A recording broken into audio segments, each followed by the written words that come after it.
السلام علیکم ورحمۃ اللہ کہ بعض ان علاقوں میں اردو کا دائرہ ہمیں سکڑتا ہوا نظر آ رہا ہے جو کبھی اردو کے مراکز رہ چکے ہیں.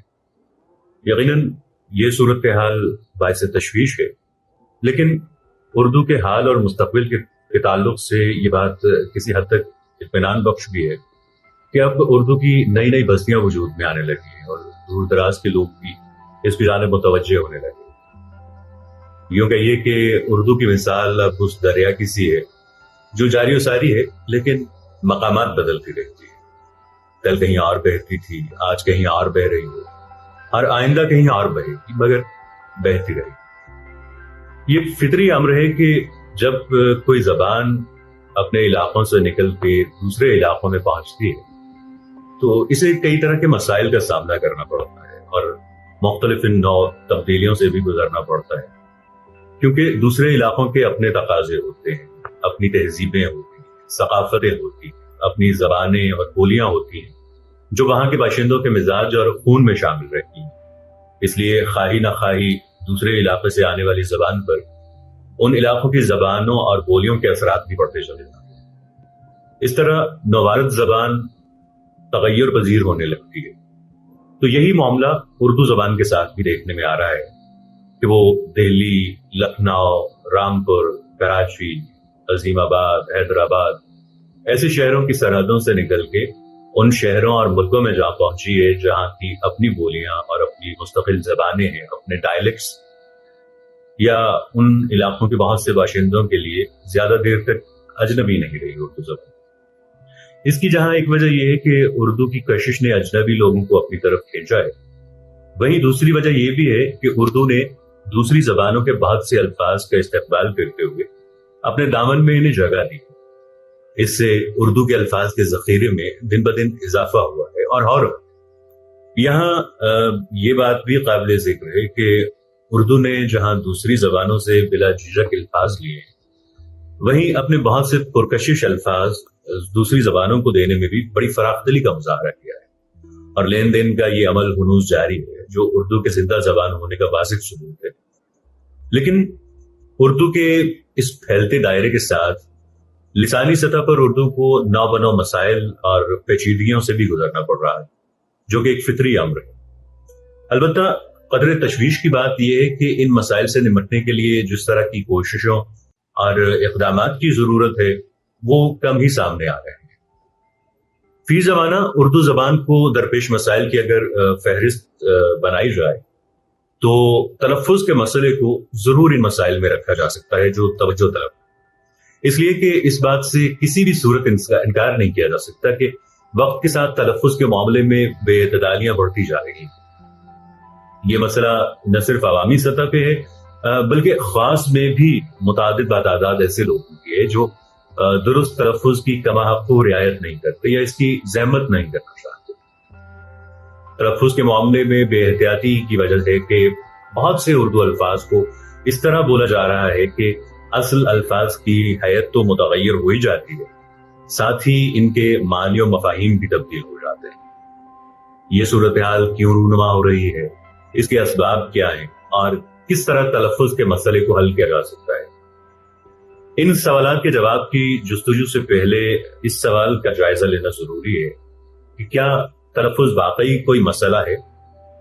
اس سوال کا اٹھانا اور اس کے مختلف پہلوؤں کو زیر بحث لانا اس لیے ناگزیر ہے کہ اردو سے وابستہ کئی ماہرین تلفظ کو سرے سے مسئلہ ہی نہیں مانتے. ان کا خیال ہے کہ جو جس طرح بول رہا ہے اسے آزاد چھوڑ دیا جائے. بعض اردو کے حروف تہجی سے شین، عین، قاف جیسے حروف کو نکالنے کی بات کر رہے ہیں کیونکہ ان کے نزدیک یہ حروف زبان پر ثقالت رکھتے ہیں اور ان کا ادا کرنا مشکل ہو جاتا ہے. شین، عین، قاف جیسے حروف کی بابت ان کا یہ بھی خیال ہے کہ ان حروف کی وجہ سے اردو کا دائرہ سکڑ رہا ہے اور یہ حروف اردو کے فروغ کی راہ میں رکاوٹ بن رہے ہیں. اس لیے کہ بہت سے غیر اردو والے جب شین، عین، قاف جیسے حروف کو ادا نہیں کر پاتے تو وہ دھیرے دھیرے اردو سے کنارہ کشی اختیار کر لیتے ہیں. اس کے برعکس اردو کے بہت سے ادیبہ ایسے بھی ہیں جن کی رائے مختلف ہے. وہ تلفظ کو اہم سمجھتے ہیں اور کسی بھی صورت میں اردو کے تلفظ کے ساتھ کوئی سمجھوتا کرنے کے لیے تیار نہیں ہے. تو مذکورہ دونوں نظریات کو نہ تو پوری طرح سے خارج کیا جا سکتا ہے اور نہ ہی پوری طرح قبول کیا جا سکتا ہے۔ ایسا ہرگز نہیں ہے کہ اگر کسی سے اردو کے الفاظ کا تلفظ قدر غلط ہو جائے تو اسے خطرناک مجرم قرار دے دیا جائے اور اس کے لیے اردو بدری کا فرمان صادر کر دیا جائے۔ ایسا بھی نہیں ہے کہ اردو الفاظ کے تلفظ میں بڑی بڑی پے در پے غلطیاں کی جائیں اور اس عمل کو قطعی درست ٹھہرایا جائے۔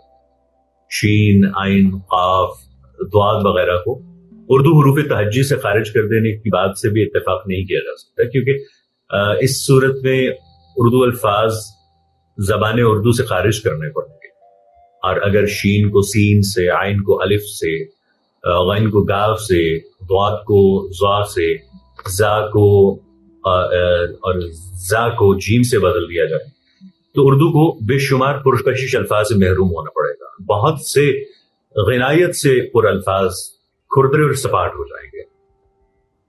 تو شین، عین، قاف جیسے حروف کے خاتمے سے یہ تو ممکن ہے کہ غیر اردو طبقے کے کچھ افراد جو ان حروف کی ثقالت کے سبب اردو کے قریب آنے سے گریز کرتے ہیں وہ اردو کے ساتھ جڑ جائیں گے، مگر دوسری طرف اس کا بڑا نقصان یہ ہوگا کہ اردو اپنی وہ خصوصیت ضرور کھو دے گی جو کہ اس کو حاصل ہے، جس کے سبب ایک امتیازی حیثیت اردو کو حاصل ہے اور جس کی وجہ سے غیر اردو والے بھی اس میں کشش محسوس کرتے ہیں۔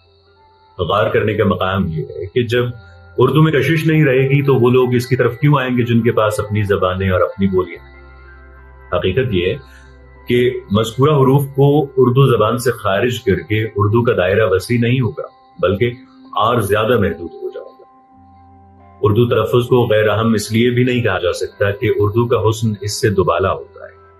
اگر اردو الفاظ کو صحت ادائیگی کے ساتھ بولا جاتا ہے تو وہ پرکشش اور جاذب معلوم ہوتے ہیں اور کانوں میں رس گھولتے ہیں، لیکن اگر انہی الفاظ کو تلفظ کی سطح پر غلط ادا کیا جائے تو یہ بڑے ہی بھدے لگتے ہیں۔ مثال کے طور پہ اگر خوشی کو خوشی، خاص کو خاص، خیر کو خیر، زبردست کو زبردست، نزدیک کو نزدیک، معذور کو معجور، عذر کو اجر، فرشتہ کو فرشتہ، جاوید کو زابید، نغمہ کو نغمہ، جاہل کو زاہل، جیسا کہ بالی ووڈ کی فلموں میں آپ دیکھتے ہیں کہ اردو کا بیڑا غرق کیا جاتا ہے، تو ایسے الفاظ بولیں گے تو زبان کا مزہ یقیناً جاتا رہے گا۔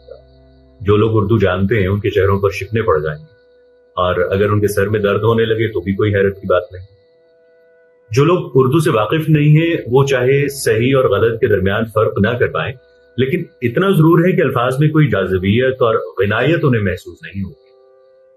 زبان کے لیے تلفظ کی اہمیت صرف اردو زبان میں نہیں بلکہ دوسری زبانوں میں بھی ہے۔ مثلا عربی میں الفاظ کو درست تلفظ کے ساتھ ادا کرنا ضروری خیال کیا جاتا ہے، حالانکہ بہت سے عربی الفاظ میں حروف کو حلق کی گہرائی سے نکالنا پڑتا ہے، مگر عربی والے پوری احتیاط سے ان کی ادائیگی کرتے ہیں۔ عین، غین، قاف جیسے حروف کو وہ ان کے مخارج کے ساتھ تو بولتے ہیں، ساتھ ہی میں زال، زا، ضاد، ضا اور سین، تا، صاد جیسے حروف کو اس طرح ادا کرتے ہیں کہ ان کے درمیان بھی فرق واضح ہو جائے۔ اگر عربی حروف کو درست مخارج کے ساتھ نہیں نکالا جاتا تو ان کے نزدیک یہ ایک معیوب بات ہے۔ اگر ہم انگریزی کی بات کریں تو تلفظ یعنی پروننسیشن پر توجہ اس زبان میں بھی دی جاتی ہے۔ انگلینڈ اور امریکہ کے باشندے انگریزی کے بہت سے الفاظ کو مختلف تلفظ کے ساتھ پرکھتے ہیں، جس کے یہاں جو تلفظ رائج ہے وہ اسی پہ قائم رہتا ہے۔ انگریزی کی لغت کی کتابوں میں بالعموم لفظ کے معنی بیان کرنے سے پہلے تلفظ کو درج کیا جاتا ہے، یہاں تک کہ اس بات کو بھی رقم کیا جاتا ہے کہ لفظ کے کون سے حصے کے اوپر زور دیا جانا ہے، یعنی سٹریس دیا جانا ہے۔ ڈکشنری کے شروع میں ان علامتوں کو رقم بھی کیا جاتا ہے جن کی مدد سے تلفظ کی تفہیم آسان ہو جاتی ہے۔ یعنی انگریزی والے بھی یہ چاہتے ہیں کہ انگریزی زبان کے الفاظ کو درست تلفظ کے ساتھ بولا جائے۔ بعض ڈکشنریوں کے ساتھ سی ڈی بھی فراہم کی جاتی ہے تاکہ وہ سی ڈی کے ذریعے الفاظ کو سن کے صحیح تلفظ کر سکیں۔ انٹرنیٹ پہ انگریزی کی متعدد ایسی ڈکشنریاں موجود ہیں جن میں تلفظ تو لکھا ہی گیا ہے مگر سننے کے لیے آڈیو بھی دے دیا گیا ہے تاکہ قاری اس لفظ کے تلفظ کو سن بھی سکیں، کیونکہ لفظ کو بسا اوقات سن کر بہتر طور پر ادا کیا جا سکتا ہے۔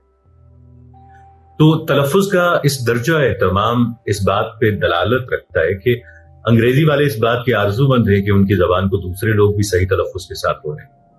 دیکھنے میں آتا ہے کہ جب انگریزی کو کسی انگریز یا ایسے فرد سے سنا جائے جو تلفظ اور لب و لہجے کی رعایت کرتے ہوئے بولتا ہے تو وہ بڑی خوبصورت لگتی ہے اور سننے کو جی چاہتا ہے. لیکن جب اسے غیر انگریزی والا درست تلفظ کی رعایت کے بغیر بولتا ہے تو انگریزی صرف کٹر پٹر لگتی ہے اور اس گفتگو سے کانوں میں چوٹ پڑتی ہے. یہی معاملہ عربی کا بھی ہے, اردو کا بھی ہے. اگر عربی کے الفاظ کو صحت ادائیگی کے ساتھ بولا جاتا ہے تو اس کے سننے میں لطف آتا ہے, جبکہ برعکس صورت میں عربی بھی کشش سے محروم نظر آتی ہے. جیسا کہ ہم جب ایسے غیر اہل عرب کو عربی میں بات کرتے ہوئے سنتے ہیں جنہیں عربی تلفظ کا کوئی علم نہیں ہوتا تو ان کی عربی میں کوئی کشش محسوس نہیں ہوتی. بات صرف عربی یا انگریزی کی نہیں ہے بلکہ دوسری اور بھی بہت سی زبانوں کی یہی صورتحال ہے اور ان کا حسن تلفظ سے ہی قائم ہے. تلفظ کی مثال اس خوبصورت لباس سے دی جا سکتی ہے کہ جس کو زیب تن کر کی شخصیت اور زیادہ پرکشش ہو جاتی ہے. غلط تلفظ کی صورت میں بعض اوقات الفاظ کے معنی بھی بدل جاتے ہیں. اردو میں ایسے بہت سے الفاظ ہیں, اگر ان کو زبر زیر اور پیش کے فرق کے ساتھ بولا جائے تو اس کے معنی دوسرے ہو جائیں گے. جیسے لفظ احد ہے, الف پر زبر کے ساتھ پڑھا جائے گا تو اس کے معنی ایک کے ہوں گے, احد. اور اگر اسے الف کی پیش کے ساتھ پڑھا جائے تو اس سے مراد ایک پہاڑ ہوگا, احد, جو سعودی عرب میں واقع ہے. ایسے ہی آلام ہے, الف کے زبر کے ساتھ اس کے معنی جھنڈوں کے ہوں گے, آلام, کیونکہ یہ علم کی جمع ہے. اور اگر الف کے زیر کے ساتھ اس کا تلفظ کیا جائے گا تو اس کے معنی اعلان کے ہوں گے. اسی سے اعلامیہ ہے. لفظ آراب کی حالت بھی اسی طرح ہے. اور ایسے ہی لفظ بن بھی ہے جس کے تلفظ میں تبدیلی یا غلطی سے اس کے معنی بدل جاتے ہیں. جیسے بے پر زبر لگائیں گے تو اس کے معنی جنگل کے ہوں گے, بن. اگر بے زیر کے ساتھ پڑھیں گے تو اس کا مطلب بلا, بنا یعنی بن. اور اگر بن کہا جائے تو اس کے معنی کسی چیز کو بننے کے ہو جائیں گے, اور یہ فعل امر ہوگا. لفظ سن بھی اسی قبیلے سے ہے. اس پر اعراب بدلنے سے معنی بدل جاتے ہیں. سن بمانی سال, برس. سن بمانی عمر, سن بمانی بے حس و حرکت. لفظ حکم بھی ایسا ہی ہے, کیونکہ حکم بمانی فرمان, آرڈر. حکم بمانی ثالث یا منصف, اور حکم حکمت کی جمع ہے. غور کیا جا سکتا ہے کہ حکم کے تلفظ بدل جانے سے کس طرح مفہوم بدل گیا. ایسے ہی لفظ بلا ہے, بلا ہے, اس کے تلفظ میں غلطی واقع ہونے سے اس کے معنی و مفہوم میں بہت فرق آ جاتا ہے. کیونکہ اگر اسے بلہ کہہ دیا تو اس سے مراد وہ آلہ لیا جا سکتا ہے جس سے گیند کھیلتے ہیں, کرکٹ کھیلتے ہیں. لیکن اگر کسی نے اسے بلا پڑھ دیا تو اس کے معنی مصیبت کے ہو جائیں گے. یعنی بلا کہنے کی صورت میں اس کے معنی ہوں گے بغیر, اور بولا کہنے پہ مدعو کرنے کے, آواز دینے وغیرہ کے معنی ہوں گے. تو لفظ ایک ہی ہے لیکن زبر زیر پیش کے فرق سے معنی میں زمین آسمان کا فرق ہو رہا ہے. خاتم کا تلفظ بگڑنے کی صورت میں معنی بدل جاتے ہیں, کیونکہ خاتم بامانی انگوٹھی کے ہے اور خاتم بامانی ختم کرنے والا. اسی طرح سفر میں بھی معنی بدل جاتے ہیں. صفر کا مطلب زیرو ہے, لیکن سفر کہنے یا پڑھنے کی صورت میں ذہن میں اس مہینے وہ مہینہ آ جاتا ہے جو ماہ محرم الحرام کے بعد آتا ہے. اسی طرح سے دل کے دال پر اگر زبر پڑھتے ہیں تو اس کے معنی پارٹی کے, جماعت وغیرہ کے. اور اگر دال کے نیچے زیر ہو تو اس سے مراد دل ہوگا جو سینے میں بائیں جانب دھڑکتا ہے. بمانی جاننے والا, عالم. محقق کے معنی تحقیق کرنے والا. لیکن اگر کوئی اس کا تلفظ غلط پڑھے گا تو معنی بدل جائے گا. تو یہاں مثال کے طور پہ چند الفاظ میں نے آپ کی خدمت میں پیش کیے ہیں, ورنہ حقیقت یہ ہے کہ اردو میں سینکڑوں الفاظ ایسے ہیں جن میں تلفظ کے فرق سے لفظ کے اصل معنی بدل جاتے ہیں. گویا کہ تلفظ صرف خارجی شے نہیں ہے بلکہ داخلی چیز بھی ہے. تلفظ سے الفاظ کا حسن نکھرتا ہے, اس کے معنی کا بھی تحفظ ہوتا ہے. تو تلفظ کی اہمیت و ضرورت پر تفصیلی بحث کے بعد اب اس بات کا اجمالی جائزہ لینا ناگزیر معلوم ہوتا ہے کہ فی زمانہ اردو میں تلفظ کی کیا صورتحال ہے.